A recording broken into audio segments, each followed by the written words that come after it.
in the almost famous radio podcast thread, as it were, where we invite wonderful people and friends and rock stars, and such is the case here, specifically people in the music business. I have the utmost pleasure to introduce my next guest, whom I've gotten to know really well. We have a great friendship, you know. She's awesome all the way around. She served our country, that's first and foremost. She's a wonderful daughter, a sister. She's absolutely phenomenal. She's from New York, from White Plains, New York, right? I mean, that's my birthplace, but I don't frickin' remember White Plains. But she's phenomenal. She's a singer. She's an author. She's a producer. She's a director. Her music is unbelievable. It's international now. She's internationally known. Guys, it is my utmost pleasure to introduce to you Miss Jennifer Messina. Woo! You did it again. I'm gonna kick you. That's how casual it is. Good to see you. Good to see you. Love me some Jim Francis. Yes, but not like that. I'm a homosexual. That's right. And let's you know what? And I love that about you. That I know you. Can we talk a little bit about? Yeah, we talk about whatever. That's what I love. Am I allowed to cuss on the show? I don't remember. You're actually. We hope that you're encouraged to. By the way. Fuck. So fucking A. Do you like the new setup? Do you like my freaking couch? I like it. I love a good cheetah casting couch. I feel like I'll be canceled because I said that, but But I'm sure many of seamen ran through here. I'm sure with walk right now. Hell no! I don't need no couch fucking cheetah. See, it's funny. Speaking of cheetahs, I have actually. Since I last spoke to you on this show, I have pet a cheetah. Really? Black cheetah. What the hell? I was in Thailand and they had like a tiger cheetah zoo. Yeah. And so I pet it and it purred. It was so happy. It's like a little freaking house cat, you know? I love it. That's so beautiful. So when was this? How long ago? This was like in February. This wasn't that long ago. It hasn't been that long. You and I, we have, it's funny because, so I've had three podcasts now, or maybe fourth. I had one that was Jim Francis Goes Rogue. Have I been on all of them? And you've been on 3 of them. I've been on all 4. That's really rude. You need to get on the Jim and James Morning podcast actually, because we're hopefully thinking about. We did a reunion last week. With James Walsh. So shout out to my boy James Walsh. We did a reunion for Jim and James Morning podcast.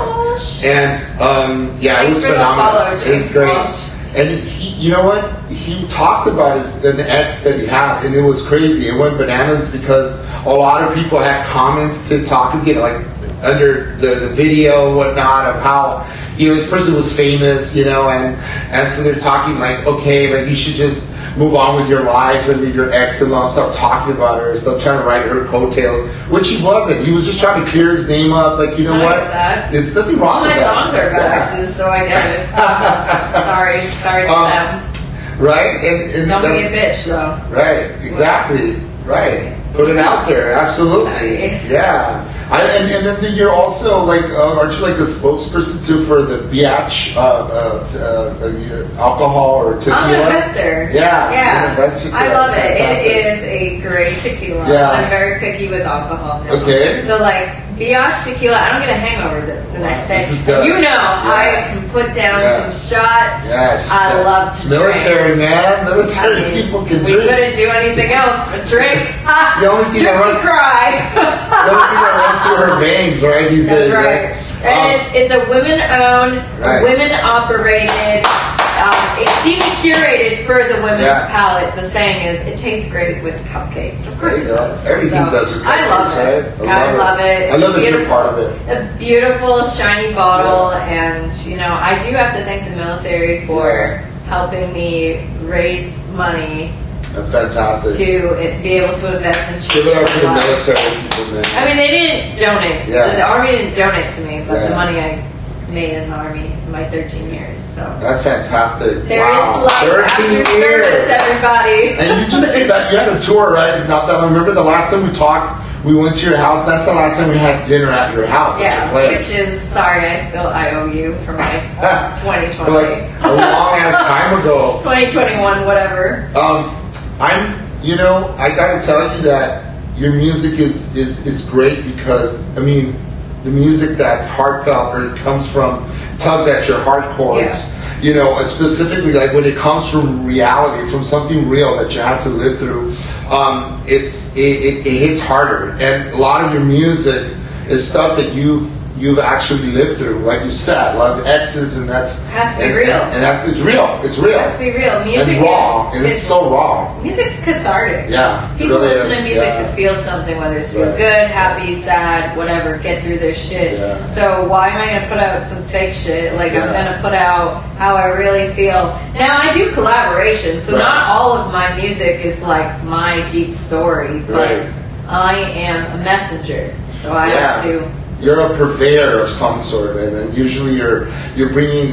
Typically, you have. I like your messages because everyone goes through something, and it's you meet them kind of halfway, and you sort of say, "Hey, you're not alone." And so, kudos to you. I just wanted to tell you that. Thank you. It's really cool. And I do have some. I got some cue cards because this is like a Tonight Show, as it were. I got cards. Let's see. Let's talk. So, speaking of the music that since we're on that subject matter right now. It centers around mental health too, right? Yeah, of course. And so drawing from your personal experiences, can you walk us through the creative process though? Like from start to finish? Like say you do a song, is it because you're feeling like, for example, you're having this cathartic moment, right? And then do the words kind of spill through and then you say, oh shit, like I'm gonna start writing about this? Or is it like you sit later, or do you have something by the lamp table, or how do the lyrics come about? Well, I'll tell you, any producer I've worked with would tell me I'm not a lyricist. Okay. I try to rhyme banana with chair. Like this is just who I am as a person. But like growing up in music, like a lot of times a lot of my songs start with just a piano and playing some chords and putting it together and then feeling something.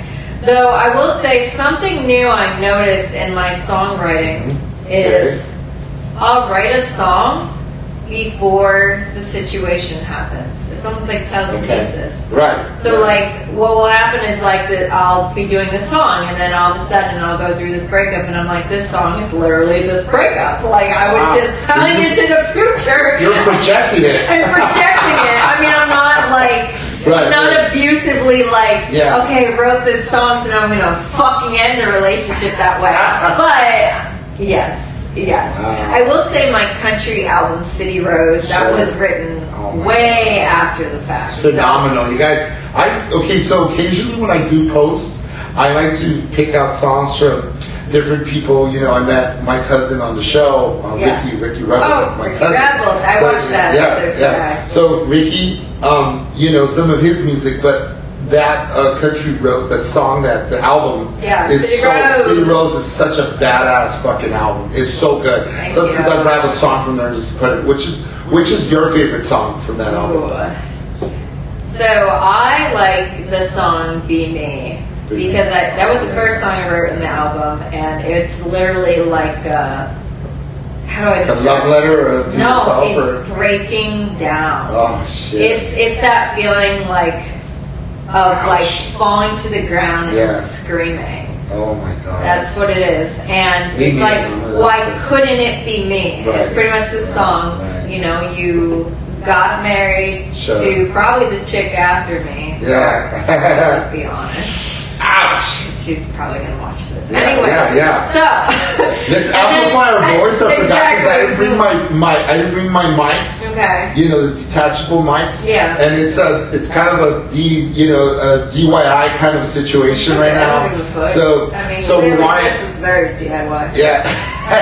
Sorry. What we want is for the message to get across. So let's amplify our voices a little more. But I do want I want you to talk about the song though. And so it pretty much like the song talks about our relationship and what happened and the pain that happened with it You know, I wasn't myself for a long time. Right. And it was so bad that my lesbian ass dated a guy for 9 years. No, you're a kid. You're fucking lying. I'm for serious. real? Well, this was over 10 years ago. Now I have self-respect. So. Ouch. Ouch. Hey, but you know what? And well, he was like, he was a pretty homosexual guy. Okay. Well, metrosexual. Metrosexual. Yeah. It's usually how it goes, was, actually. You know, sometimes I felt like I was more the top and he was more the bottom. But anyways, so it really scarred me for a long time. Yeah. And eventually she got married. They sang a song from Wicked the musical at their wedding. Which I wasn't there. I wasn't stalking the page. People sent me shit. So I was like, man, like, you know, Wicked the musical is my favorite musical. Like, Defying Gravity for Good, all that shit is my favorite musical. Ouch. And you guys chose to do that at your wedding? No fucking problem. But, it sucks. I mean, I say it now. I'm over it. I'm happy for whatever, you know. But you put me on a podcast, I'm going to tell you the truth. Right. So I have elements of that in the song. And then I even talk about how in 2020 I lost my shit and went to rehab. And I'm not going to lie, that was a big catalyst of it. I went... I was in South Carolina at training. I drove over the border to North Carolina. I was visiting my friend who was stationed in that area. And I went to the beach where I fell in love with the City Rose person. And I was like, you know, it's been, 5, 6, whatever years. I'm going to be okay. Sure. So I'm going to make a good memory on that beach. No, I went spiraling so bad. A month later, I lost my shit. And I had to... You hightailed out of there or what? No, I had to go to rehab. Because I was just like, I was hurting myself. I was shaking all the time. I was... and I'm not... It was a long time coming. Right. But I was definitely callous of it. So, to rewrite that part of my life into music... It was a lot. I'm sorry that we had to open up that can of worms. It's okay, we're here. But you know what? People need to know my shit. Well, I have a good shrink. Do you want to give him a call? But you have to learn how to use a rotary phone. No, so my shrink is in 2018 my couples therapist. Now she's my singular therapist since 2018. I love it. She knows me too well.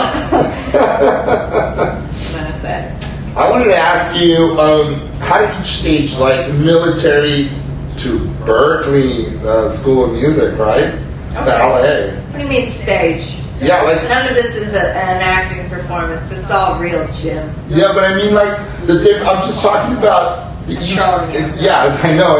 Yeah, but I have to tell the rest of the California vibe people. How did you like shape your voice as a person? I mean, I know, but the rest of the viewership. You mean like my singing voice or my blunt ass bitch? Your blunt ass bitches. Yeah, sorry. Okay, is that okay? There's a boombox you can throw at me. It really works. You know that shit really works. That's some 90s, 80s. No, this is 79 easily. Oh, okay. Well, I wasn't alive back then. Were you? I was probably 2 years old. I was a couple of years old. My brother was born in 79. Wow. Yeah. Okay. I love that man. He's my bestie. Yeah. But anyway, ask the question again. So, based on like the different stages, like you went through so much, and it makes you who you are, right? Of course. And like, how does the school, Berkeley School of Music in LA have shaped your voice as a person? Well, I'll say when I was in college, so when I was 17, I enlisted in the Army, went to basic training, all that jazz. Yeah. And then I went to school at Berkeley in 2013. I was still a meek child that, I left home for a year to go to training, but I hadn't developed as an adult yet. Right. And I had learned a lot of life lessons and alcohol and how to take care of yourself and drive, all that type of stuff. So... You were meek? I know. I was very shy. It's hard for me to believe that. It's funny. And you say, I was like, wow, Jennifer was once meek. I can't believe that. Yeah, I was a little quiet, could not stand up for myself. Nothing. I was, you walk all over me on the fucking rug. There's no fucking way. It's crazy. Not anymore. Wow. I found my voice. And then you're in LA. That's what I mean. Like, I had to fucking think about all that shit. And when I commissioned as an officer once I graduated college, and in 2017 I went to military police school in Fort Leonard Wood, Missouri. I was there about 4.5 months, okay? This is the middle of nowhere. The next mall is 2.5 hours away, okay? Boonies, man. Very boony. So I had to really, find myself. Okay. And 2 weeks before I graduated, I said, fuck that shit. I'm not going back to New England. I know New England. I've lived there since I was 22, 23 years old, right? I'm just going to keep driving west, and I think I'm going to move to LA. Fuck yeah. I had, whatever little money I had left from paying bills and shit while being at the training, and I just kept driving, and I saw parts of the world I'd never seen, and that was the beginning of me finding myself. Everything else is LA chews you up and spits you out, and you have a choice. You can either suffer, or you can keep standing up and showing them you're a boss-ass bitch. And that's who you are. Yeah. Simple. It's fucking awesome, man. Fucking awesome. Hey, I love it. You put me here to talk the truth. And that's what I want it as raw and truthful as it possibly can, and that's the only way you do it anyway. Yeah. So you've explored multiple genres, right? Let's lay it out: the pop, classical, Broadway, country, and even a little rap maybe on the side. Yeah, I did a rap song. Wow. Called Fast Lane. Was this a conscious decision, you by yourself? Was someone behind you that turned you on to this crazy idea? First of all, if you see me driving in the car in the streets of LA, what's blasting? It's good old shit. It's rap. Oh yeah. It's rap. I'm in my mood. I'm like that little white girl who's driving the vehicle, and I'm like, you're like, who the hell is this? Yeah, a little crazy, but I love it. So when people bring an opportunity to me, I'm like, sure, why the fuck not? Because Berkeley taught you to be versatile in every genre. Get it, yeah. Wow, that's fascinating. And I wrote those lyrics to Fast Lane. I wrote those lyrics. You guys better start tapping into this kind of music. I ain't messing around, even though it's in my last name, messing around. You know what I mean? Messina Army, or is it Messina Mafia, right? Mafia, Sicilian. Yeah, Sicilian. I forgot. Sorry. Please don't shoot me. Get that where the gun's going to go. Okay, I just got to make a call. Oh, you can use a rotary phone. Yeah. Actually, there's another phone over there also. I'm either going to make a call, or maybe I should do a seance. I don't know. Trust me, I think the guy's still in the hit on. It's okay. I think the guy's still in the closet dead. He's pretty frozen in there. I suggest to get out of the closet. It made me the most famous person in the world. I love it. Anytime I talk to you, it's great. You're always on your toes. What else you got on your little index? Let's see. Cheating card. Let's see. What's your favorite song out of most of your songbook? Oh shit! I don't know. I love them all. They're they're babies, right? They're my children. You don't pick one over the other. They all have great. Really? Is there one naughty one that you really like? Perhaps something that just does it for you, like you talked about. I masturbate to the song. I don't masturbate to my music. I don't know. That's fucking wild. But I will say, my biggest hit I ever had was "Time Heals Everything," and to go on my Spotify artist app and see what playlist the analytics and stuff. Yeah, there's one that's songs I shower to. Oh, okay, cool. Songs I shit to. Okay. I'm glad you all are shitting to "Time Heals Everything." I mean, time will heal your anus. Anyways. So, next question. Sorry. Cat got you too? Oh my god, yeah, the cat did. What really excites you about the crossing the genres boundaries, as it were, to different genres? What's exciting about trying new material? I like a challenge. I think every time you go outside of your box, you grow and develop as an artist, or even as a human being, for that matter. So I love that. Love a challenge. Mm-hmm. Right. Just like you like some good new alcohol, try something new, right? Exactly. And drink that much. You know, a lot of people are like, "Oh, you drink all the time." I'm like, we all have great heroes. Needless to say, our parents first and foremost. You know, they make us. They help. I would say, like, they make us, right, quite literally, and then they are transformative years and being around and whatnot. But like, who are your greatest heroes musically speaking? Musically speaking, I have my like original script that I would tell you, but who I'm really fucking with right now is Chloe Starr. I listen to her music like every day while I'm driving. Like, it's either rap or Chloe Starr, and she kind of reminds me of like. It reminds me of like the days when I was younger in high school and I was obsessed with Paramore, like set alternative music. Shit. But Chloe Starr like brings that lesbian twist on it, and I'm like, I relate. Yeah, of course. I'm like, resonate with I want to drink Jack and Coke. I want 3 blondes, getting it on like a heathen on my yacht. Yes. These are goals for me, even though I'm definitely a bottom. There you go. But I fuck with it. Okay, do you, let's see, do you adopt a certain persona on stage, or you're singing up there? Is it always you? You always, you know, like just who you are, Messina? Do you go on stage and you become this like rock star, and then you come off stage and you're a different persona? My realist version of myself is on stage. Okay. Like, if you really want to get to know me, go watch me perform, because it's unfiltered, unless I can't cuss. I sing. The rare occasion that you can cuss. The rare epic occasion. All of that. That's 100% me. Now, put me in an audition or put me on like a date. Oh, hell no. I'm like, hi. How are you? Let's talk about networking. You know, this whole thing about networking. You're just meeting people, being personable, and talking to folks, such as the case right now. A case in point as being social. Can you describe the pivotal moment, or a pivotal moment rather, when it's something kind of help advance your career as a result of maybe shaking the right hand, so to speak? I mean, you never know. Every day you step out your door, you don't know what's going to happen, right? So I always bring my business cards. I always bring my A game. It's like being on stage. You still bring business cards, girl? Like, I like business cards. Yeah. I like when people give me business cards. I put it in my purse. I wake up the next morning. I read them. No, I don't roll up anything. You know what I roll up? A fucking fruit roll up. And I'm done with it.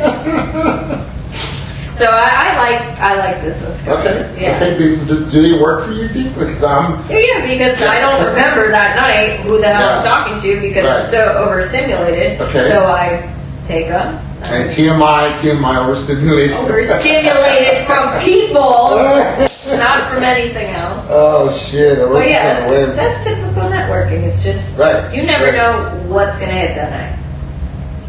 Do you ever forget, like, you forgot lyrics, like most artists forget lyrics on stage? I have a TBI, so I forget lyrics all the time. Like, people watch me perform and they're like, that's not the lyrics on Spotify. I'm like, I know, but I had to say something.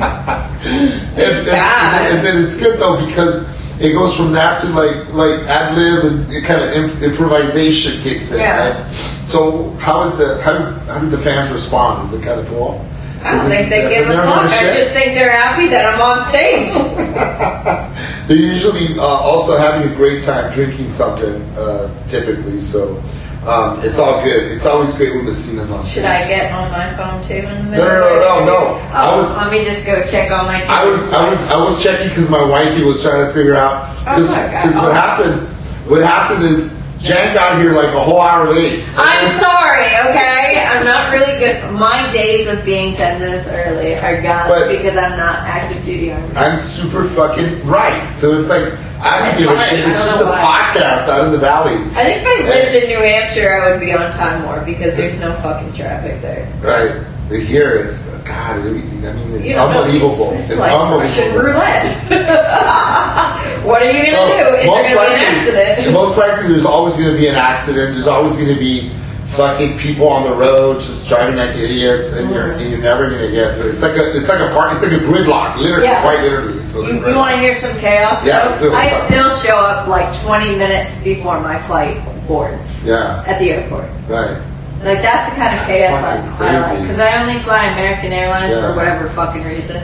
So, like, I'll go around, and it's always Terminal 4. And you can't cut across at LAX when it's Terminal 4. So, it always takes forever. I'm like, oh, it's Terminal 1, going to back up. All the, like, rich, bougie people at Delta doing the valet. Is Spirit going to be a fucking ass crack of Terminal 2? So, it gets to Terminal 4, and it's like, all right, I got priority. Let's start fucking running. Regardless, I'm in these shoes, those shoes, don't matter. Yeah. Actually, do we have matching shoes? They're like look at this. These are like the all-American Vans, right? 1965. I dig your shoes. Man. I'm slightly colorblind, so I can't tell if there's a brown or burgundy. The burgundy. Let the people decide. Let the people decide shit. No, I just got shit on by some dogs out there. I just get, they're burgundy Vans. I was running from whatever that was. Honestly, is that apparition or some kind of a ghost? The ghost? Yeah. Yeah, so I walk in, or I parked and I walked up to the gate.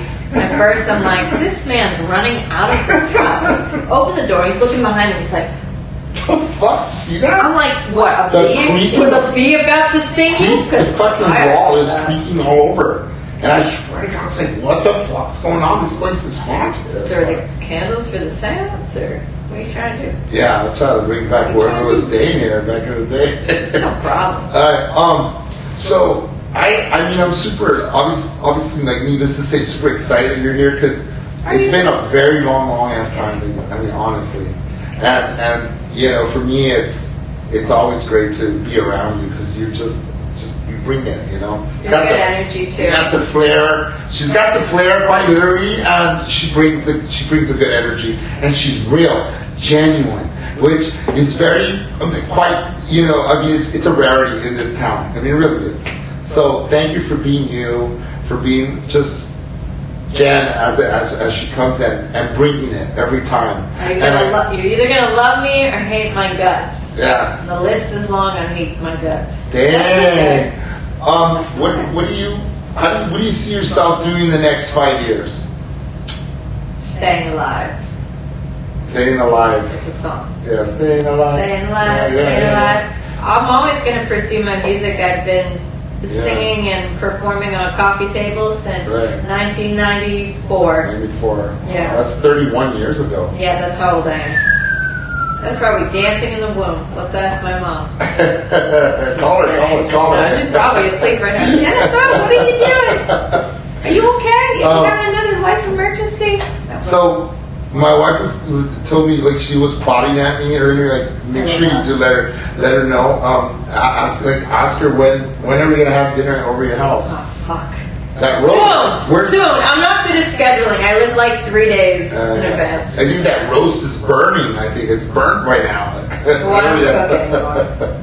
We're gonna have to. I don't have anyone to cook for, so I guess I'll cook for you guys. It'd be great to come I'll bring over. it back. What's your cat doing? What? Your cat.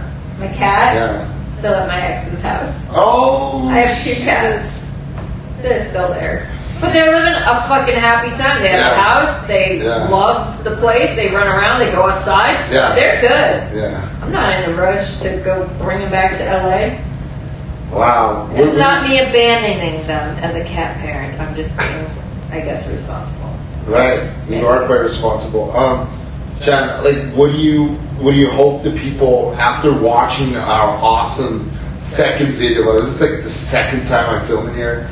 What do you hope that they come away with, specifically the younger ladies that are listening and boys that are watching this? I'll say,